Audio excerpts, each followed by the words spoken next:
Welcome to the Homeschool Together podcast.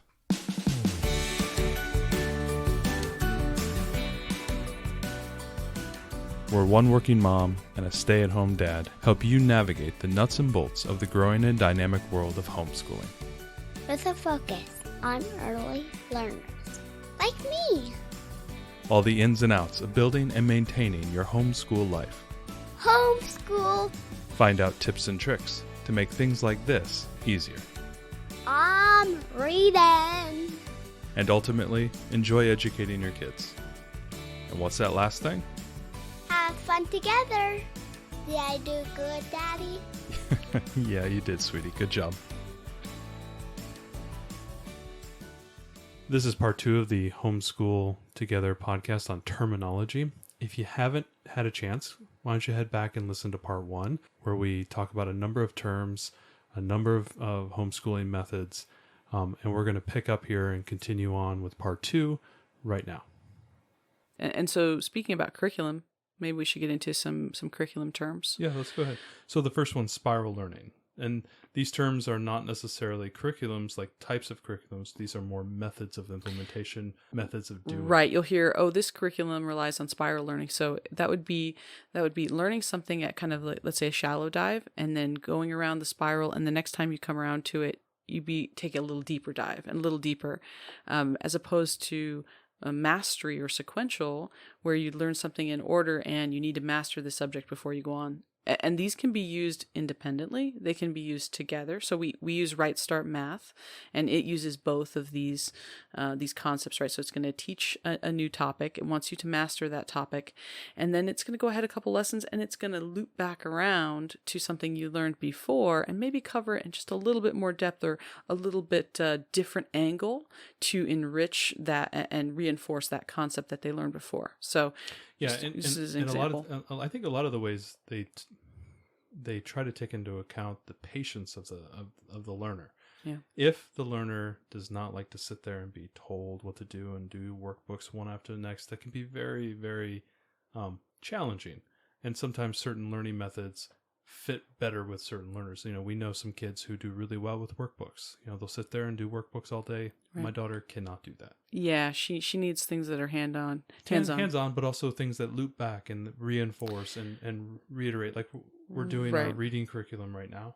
Right, we're doing all about reading, and it's mastery based, and so she's got to learn those letters, and we're not moving on until she gets them. And part of the reason for that is they don't want you to move ahead where your kiddo gets too over their head in it, right? They like that. But one of the things I do, we're actually kind of spiraling within the reading, because for our daughter, when she meets new topics, she gets really frustrated. And if she isn't immediately good at something, she's kind of like, I'm out. So what we're trying to do is introduce things to her, have her like, oh, I really have this letter sound down really well. And then we'll try a few words, and then we'll kind of loop back. We'll do a spiral back and, go back and learn about the letter again. Just make sure she's got that really solid foundation and to go forward. With the idea of the small nibbles. I mean, when I'm doing these reading lessons, where we're doing our letters and whatnot, 10 minutes. 15 minutes. Right. Yeah. We're not spending an hour doing these things. Yeah. Our daughter's 4.5. And so that's one thing that, we'll obviously cover is time at some point, but doing time appropriate to your child's age, we probably do a half hour a day of formal education, and then there's art and reading and things that are extra. So yeah, we'll get into that. Right. So loop schedule. So loop schedule, as opposed to, you have a block schedule where you could say, hey, I'm planning that on Tuesday I'm doing math, and I'm going to do math and then geography and then reading and, art, whatever. And Wednesday I'm going to do blah, blah, blah, blah, blah. Whereas a loop schedule is one list of what you want to do, so that you're not worried about what day it is. You do the next thing on the list. And we kind of do this, though we're doing Blossom and Root right now. And it has kind of a week's outline of what you should do. We put in a giant list in a program called Trello, which we will have lots of discussions. We will have lots of discussions about Trello. But in overview, Trello is a free online planning, kind of our project management, but a planning application that we use. And we'll definitely go over it in detail because I love Trello. But basically, we've listed out, this is what we're doing for the week. And then, Matthew doesn't have to be upset if he didn't get to, all the things that I thought he was supposed to do on Monday. Yeah. Sweetie, I'm not hitting all the math lessons for this week that you put on the Trello board. Sorry. Sorry. That's okay. That's okay. That's why it's a list, and we'll move on to the next one. So anyway, a loop schedule just offers some flexibility so that you're not quite so stressed about this is what I have to do on every single day. And I think with people who are maybe still working at home, they're still trying to figure out what the schooling, Right. being flexible, Yeah. doing loop schedules, that may be something that helps people not have the pressure that they're going to fail, or I got to get all this done. Because if you have the pressure that comes across to the kid, they feel the anxiety and they could then respond negatively to it. So make sure, again, adaptive. Well, and that's one of the nice things, if you're doing online schooling with your kiddo with a school system, that's one of the stressful things, right? There's deadlines and there's homework, but you have a completely new environment that you have to learn in, and that's going to be really difficult. One of the great advantages of homeschool is that we get the option to say, not today. Today's not the right day to cover math. Let's do some art and reading instead, and approach it on a day when we even can. Loop schedule applied to not just your day or week, but also the entire year. I mean, it's summer. We're still homeschooling. We homeschool on the weekend. We would be called year-round homeschoolers. Year-round homeschooling, and so we never take a break. And not that I don't like the idea of break, because learning's a 24/7 thing for us. We enjoy that. We want to try and convey that. Right. But we want to make sure that we're adaptive, so we have the whole year to play with, and we like to fill that year with education. So moving on, scope and sequence. Right. So you'll see curriculum in general that you'd purchase or even free, but that's made up. It provides scope and sequence. So it provides the scope of what you're going to learn. This is all the content that we're going to cover, and the sequence of this is the order that we're going to cover it in. So Torchlight's a good example of this. Yeah, and most of the curriculums are going to, this is what we're going to cover, and this is how we're going to cover it. So if you see someone say, oh, I really like this curriculum, but I didn't like the scope, or I didn't like the scope and sequence of it, then you know what that means. Multi-level. Yeah, so there are, and you'll find them more This is something we're going to be running into in the next couple of years. When right, when multi-level is going to be finally starting to hit the homeschooling. That's right. Multi-level just means that it teaches multiple, I'm going to use grade level in air quotes that you can't see, because we tend to try to... I saw the air quotes. Thank you.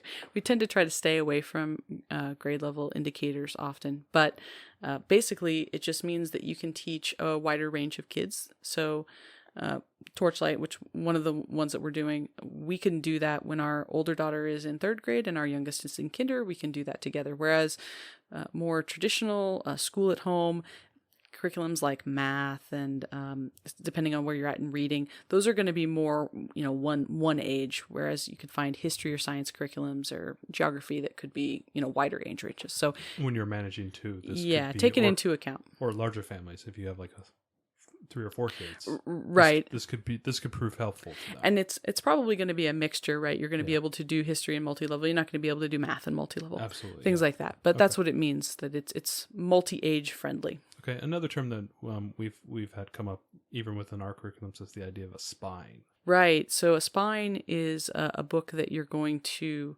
most likely need to purchase, but make your own decisions. But it's going to be a book that's going to... We have a podcast coming up on getting cheap books. Right, we do. We'll cover that. But it's going to be a book that you're going to reference over and over again in your curriculum. So in Torchlight, next year, we're going to be doing an Around the World study. There's atlases and there's some other books about around the world stories. We're going to use them every single week. So that's a spine. It's the ones they really recommend that you purchase. And these tend to be books that you're only doing 1 page a week or 2 pages a week. What was the one? Breathe Like a Bear. It was a meditative book. That Mindfulness for pre-K. It's a great book, by the way. It's a great book. And we were doing, 2 pages a day. 2 pages every week. Every week. So it was a spine, right? We didn't want to have to check it out from the library 18 times. So we just, so that's what a spine would be.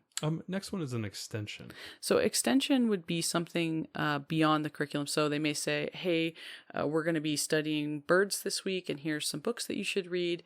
And then it may have a list of extensions, or extensions could be something that you decide to add, but they're something that goes above and beyond the curriculum. So it may be extra videos, it may be auditory, right? It could be sounds of bird calls, or it could be a documentary on birds. Torchlight did this. Yeah. They did a lot of Within extensions. the week, they had a bunch of extensions. It could be extra books or extra activities. So anything that you're going to use to supplement what's written down would be an YouTube extension. Playlists, things of that nature. All kinds of good stuff. Okay. Manipulatives. We hear this term a lot. You'll get it a lot out of the Montessori people. A lot of the unschoolers. Anything you can do hands-on. So it's typically going to be math, but our reading curriculum also has hands-on little letter tiles that she can move around the board to make words and things. So it's going to be your hands-on kinesthetic pieces. Okay. So we've gone through a bunch of terms. We've gone through a bunch of methods. Now let's talk a little bit about support. This is kind of we're going to go a little bit wider than just the method you're going to choose or the curriculum you choose and all the terms within there. Let's talk a little bit about support. Obviously, people are going to be running into Facebook groups. Make sure you join our Facebook group at Homeschool Podcast. Shameless plug. And follow us on Instagram. Co-ops. Right. They will see co-ops come up. And this is going to be a hard one in this time of social distancing, but there's even going to be probably online co-op opportunities. So a co-op is a cooperative group of parents and homeschool families that work together to teach and to educate. So it could be a group that, your co-op could be a group that goes on field trips. It's a field trip co-op and does play dates and things. Yours could be one where different parents share different teaching duties. So one parent has a great science background, so he's going to teach a biology lesson to a variety of children. And then the next week, you may have an engineer in the group. Right. The next week, somebody else is a woodworker, and she's going to teach all about woodworking to all the kids. So it's parents helping each other to teach concepts that they might not be as comfortable with in that setting, or it could just be a group of like-minded homeschoolers that are going to go and do some sort of outing together. Yeah, like hikes and stuff. Yeah, go to the aquarium. They can get group discounts and do things. So kind of like a class almost, but it's a little bit different than that. Just to maybe just pull back just a tad. A lot of people who are more traditional public school oriented people, some of them, old misconceptions around homeschooling is the socialization. Right. And co-ops and enrichment and things of that nature are ways to get that social experience out. Right. Yeah. It's a great outlet for social experience. And you use the word enrichment. So enrichment is going to be classes usually that you pay for, but not all of them are, that are going to teach something specific. So it could be that your child takes violin lessons or language classes or swim or gymnastics or dance. Yeah. Anything that you're using to enrich some part of their education. It would be in enrichment classes. And there's lots of places that offer them. A lot of preschool families right now may have a lot of this, right? Like, when I take the oldest one to dance class, there's like a bunch of preschoolers there. That all gets offloaded onto the public schools, enrichment, after school activities, things of that nature, sports. Right. You could have STEM classes for robotics. I mean, the possibilities are endless with enrichment classes, both in person and online, but another great opportunity for social aspect for your kids. The next is PPP and ALE. And PPP being the most important is that's something we are going to pursue ourselves. Yeah, we would like to. So PPP or ALE, so it's a parent partnership program or an alternative learning environment. And depending on your state, they can kind of be used interchangeably, but to my knowledge. But basically what it is it's a homeschooling friendly public school. I know that sounds strange, but it's basically a school within your school district funded by public dollars where your child can go for enrichment, and they can either go for part-time or full-time. Your mileage is going to vary. Every school district in our whole area offers a different parent partnership program. We're specifically referencing something that where we are, Western Washington. Right, and your area might not even have any, but hopefully they do.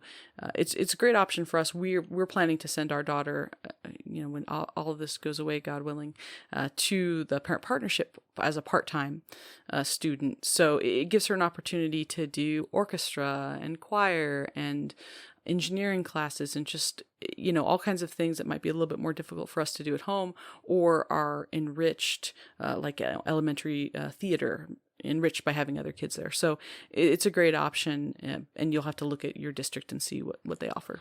So, we're local co-ops, enrichment. Going up a little bit above that, we have a PPP ALE. Mm-hmm. Going one step above that, we have associations. Right, associations or organizations. Usually this is going to be a statewide group. So here in Washington, we have the Washington Homeschool Organization, and they're awesome. Shout out to Jen, who's great. But typically these groups are going to be just your absolute experts on everything legal to do with homeschooling in your state, what you're allowed to do and not allowed to do, what you need to teach, what documentation you need to provide to your district. They can help provide you those documents. They're just terrific in that way. So that gets into the compliance, and that's probably some of the most uncomfortable parts of going into homeschooling, because if you choose to go to a public school, a lot of that's all taken care of. You're following the plan. Yeah. Everything's set in motion. It's a set it and forget it Bronco electric food oven thing. With homeschooling, there are their own regulations, their own rules, and again, your mileage may vary depending on what your every state does. Is different. Your country may also do as well, if we have any international listeners, which would be awesome. Yeah. Your area is going to have different rules and requirements, and rules and requirements are probably the most important thing, because if you enjoy the homeschooling world that you're in, if you enjoy this education, you want to make sure you're fulfilling those requirements so that you don't have some adverse thing come down on top of you and take away the thing that you enjoy. Right. I mean, we all are just scratching to maintain our rights to educate our children the way that we see fit. So the most important thing here is record keeping when reporting. Right. And every state is different, but these are just some terms that you might hear. So the first one we have is portfolio. So typically that's going to be just a selection of your child's work. So she's done her art projects and math assignments and things, and I'm just going to put things into a big binder to prove all the work that she's done. Yeah, and this is something maybe a local teacher or coordinator may have to review at some time. Right, something like that. So then we have individual home instruction plan, and IHIP. Right, which isn't required everywhere. Again, mileage may vary, but that would be something that you would do. You'd work with like a public school teacher. It basically, this is my plan for how I'm going to educate my child at home. And in some states, you have to have those approved. So this is the curriculum I'm going to use, and this is how I'm going to meet all of my state requirements, and you'd have to have that approved. It may be easier for certain type of curriculums that you choose certain methods, maybe a little bit more challenging for other methods, say like unschooling, depending on what state you're in. Right, and what kind of planning you do. And we're going to have a future episode about state requirements that's going to have some links and things to how to find out what your state requires, so don't stress too much. But okay. A letter of intent. So the letter of intent... Other than being, I think, a college football term on what school they're going to go to. I thought it was a commitment letter. No. It's called letter of intent? Yeah, the letter of intent. Oh, okay. Well, so a letter of intent in this arena. Yeah, so college football. So a letter of intent in this arena is basically your letter to your school district that you're going to homeschool your child. It's your formal written, this is what I'm going to do. And every state has different requirements about how old you need to be to have to do that. Our state, it's age 8. We don't have to provide a letter of intent till age 8. Okay. But it's different in all states, but that's what it is. Your formal declaration, so to speak, that you're going to homeschool. So a progress report. So not again, other than being that thing I was terrified of when I was in elementary school. Yeah. So not every state requires, again, but this would just be it's on some regular time interval, let's say quarterly, where you're going to have to report on your child's progress in one of the subject areas or all the subject areas. So if you see progress report, that's what it means. And going from progress to testing. So standardized testing, that great evil that we all didn't hate it. I mean, everybody remembers what standardized testing was. I think that what we just wanted to say... What are homeschoolers expecting? Right. And so I think just what we want to say about that is standardized testing, depending on your state. Like for our state, we have to do some sort of assessment of our child. We don't necessarily have to have them go through the state standardized testing. We could pay a third-party company for standardized testing, but it's some sort of recognized, acceptable test method to gauge your child's progress. And some states require you to report that and not report that. Yeah, again, your mileage may vary, but that's how it's applied here. reporting and record keeping is obviously the scary part because you're starting to get into the legal and the rules and all that stuff, as opposed to the fun stuff, which is picking your curriculum and actually executing it. But there are some other terms that you may see on the periphery of homeschooling when you're doing some.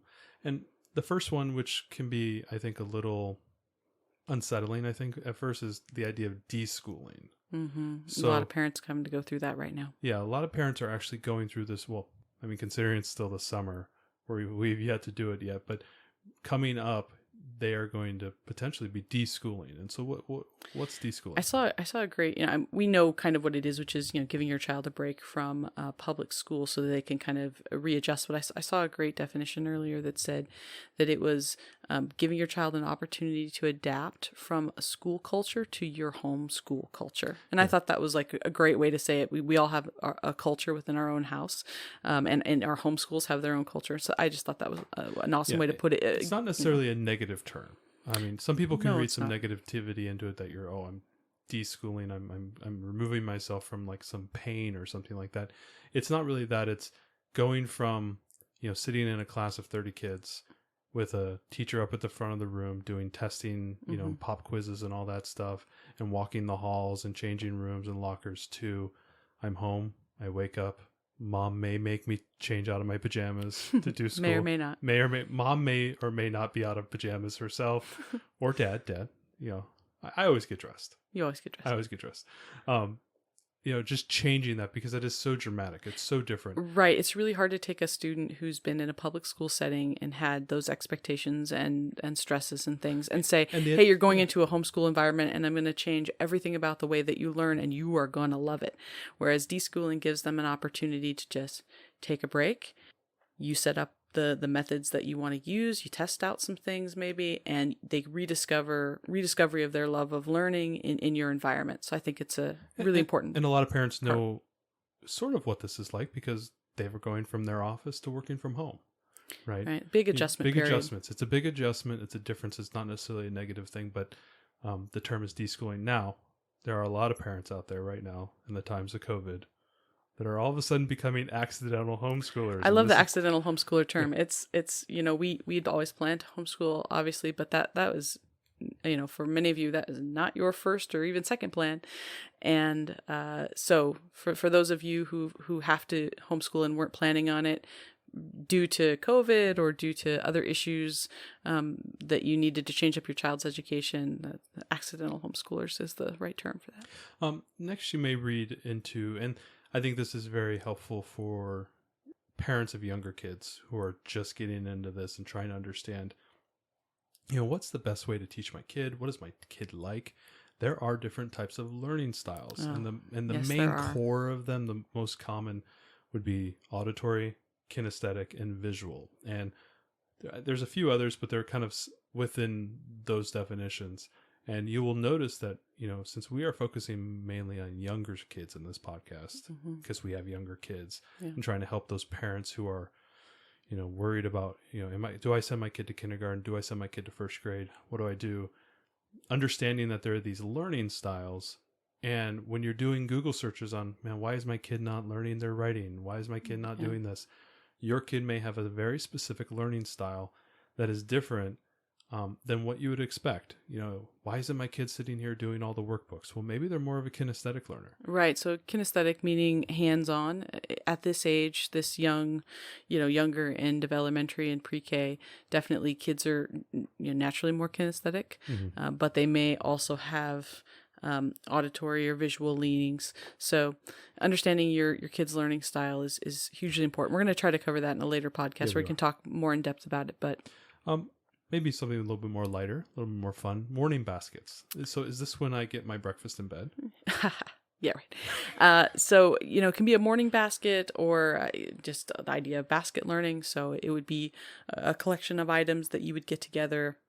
Let's say every morning when your kid comes down for breakfast, you have a basket there and it's got a couple of books in it, maybe a little art thing, maybe some sort of game in it, whatever. This is something that occupies them while you make breakfast, but potentially, or gets them fired up and ready for their day of learning. It could also be a basket full of the library books for, the learning you're doing, or read aloud books, or a basket of the card games and other games that are relevant to what you're doing. So kind of, grouping your items into an attractive and present, right? Sitting out and available for your kids to take notice of. I know it sounds kind of weird to do something like that, but I like to wake up early because I do a lot of little things in the morning, take care of the dog, most importantly. I used to, when we were doing Torchlight, put all that stuff out. And yeah. I know it's shocking that they weren't in a very pretty basket with flowers and stuff on it, but they were We're in not Pinterest family. Yeah, no, we're not a Pinterest family. It was in a nice pile on the desk, ready to go.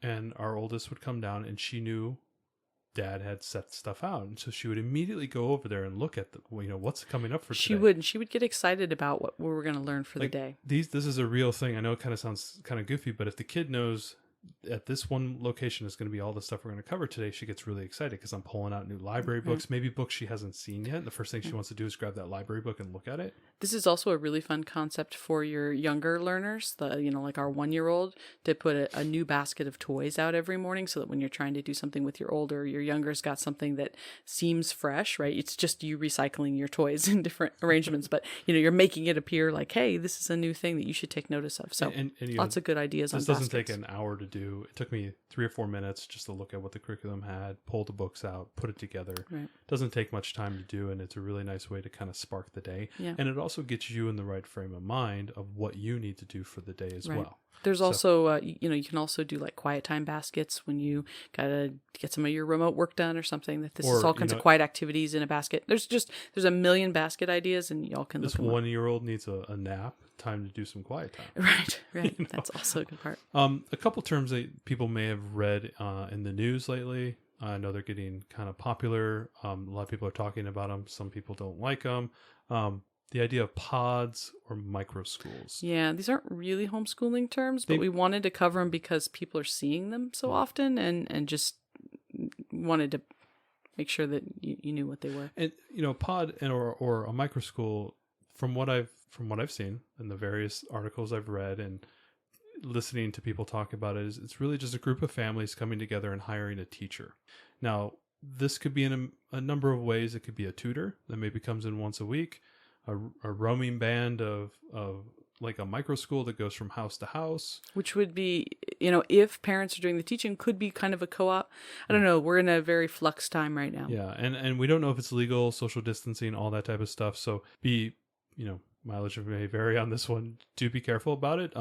We can see the possibility of kind of like a group co-op, bringing in tutors, using set curriculums. Right. If that's something that they do, you may hear some terms. And if you yourself are trying to join a pod, you may do a lot of homeschool research because you may be wanting to incorporate certain curriculums into the thing. Right. Yeah. I think the most important thing to be careful of is that there's a line there between, I brought in a tutor for some enrichment, and I've hired a teacher, and I've basically done an unauthorized and unlicensed private school. So just be really careful with the legalities and make sure that you consult your state's homeschool association or organization if you want to do something of the micro school pod kind of variety, just to make sure that you're within the bounds of the law. So the last one that people may see right when we start, when you first get into homeschooling, kind of that first fork in the river. You're looking for curriculum. And when you're looking for curriculum is the idea of secular homeschooling versus faith-based homeschooling. Right. So secular is going to be a curriculum or a method of teaching that has no religious worldview, whereas faith-based obviously does. And there's going to be one more type, which is going to be a neutral curriculum. So faith-based is going to use religion. Secular is not. Neutral is going to avoid the discussion altogether. So if we put it in just a really easy example, secular will talk about evolution, for example. Faith-based is going to talk about creationism. Neutral is going to avoid the subject of both of those altogether and just not go into that. So just know when you're looking at curriculums and make sure that you research that it aligns with what your teaching principles are, and that it'll be something you'll be happy with. Wow. So that's the end of our back-to-back homeschool terms podcast. We've been through just an absolute ton of ideas, and I know it can feel a little overwhelming, and that's okay. We've all been there. We will have additional links in the show notes on our website for both part 1 and part 2 of the podcast. If there was anything you'd like a little bit deeper dive on, feel free to find that information there. If you have any questions, feel free to reach out to us on our Facebook group at Homeschool Together Podcast, and also on our Instagram at Homeschool Together Podcast. And we're happy to answer any questions, have a little bit of a discussion, dialogue, no big deal. We look forward to talking with you guys. But now let's get to our favorite closing segment that we do at the end of every podcast. So one of the things that we are all about this week, it's Target. Target.